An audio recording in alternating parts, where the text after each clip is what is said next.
suggestions for getting to know faculty and staff are to be prepared, personable, and passionate. I think it's really important to try to make yourself stand out in class, whether that's by participating, being vocal, raising your hand, or sort of letting your work and your assignments speak for themselves. I think it's really special for a professor to see, an assignment that's really passionate and really vibrant and really interesting, and that helps them know that you're invested and you're interested in your learning. So I think that's one of the best ways to sort of build that relationship from the beginning. I also think a smile and a greeting surely doesn't hurt. Getting to know faculty is something that really struck me my freshman year when I learned what the concept of office hours was. To me, it seemed unreasonable that these people would be expected to sit there for a period of time and just have undergraduates wander in their office.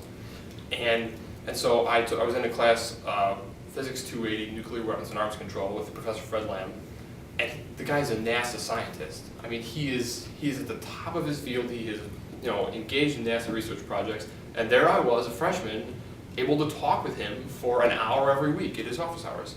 To me, that's just incredible. When else in your life are you going to get an opportunity to do that? So just going into office hours, participating during class, I'm perpetually surprised at the number of people who, come when there's a time for, a need for recommendation letters, and they come and they're shocked that the professor doesn't know them, but they've never said a single word in class, or they've never gone to their office hours, or they've never sought that professor out and interacted on a personal level. And so that's what it is. I mean, you can get hundreds on all your tests in a class, but the professor might not know you at all.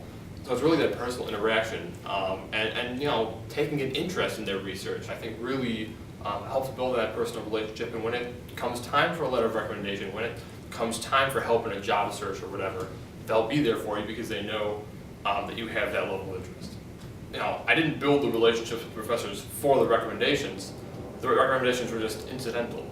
So I have these great relationships with some great people who undoubtedly are going to be an asset to me in the future. As far as getting to know faculty and staff is concerned, I think that it's a matter of getting to meet one-on-one with faculty and actually discuss their research interests. That's a really great idea, because that'll sort of give you an idea of how you might be able to structure your project, because you can see people who sort of have gone through all of this before and know how to focus their research in a really good way. So if you hear what they're doing, which is not to say you wind up exactly taking what they're working on, but you can sort of learn how to structure those questions yourself. Write a thesis. Do it. If you want to be doing this, you need to be writing a thesis, hands down. You should be trying to pick classes that are smaller. There's no reason, I don't think, unless you're very, very interested in the topic, the subject matter, you should not be taking larger classes if you want to be getting to know those professors. You can still, but it's so much easier and plus you have usually more extended writing assignments, which is another way that the professor can get to know you. And is really a lot more useful in the field than just exams.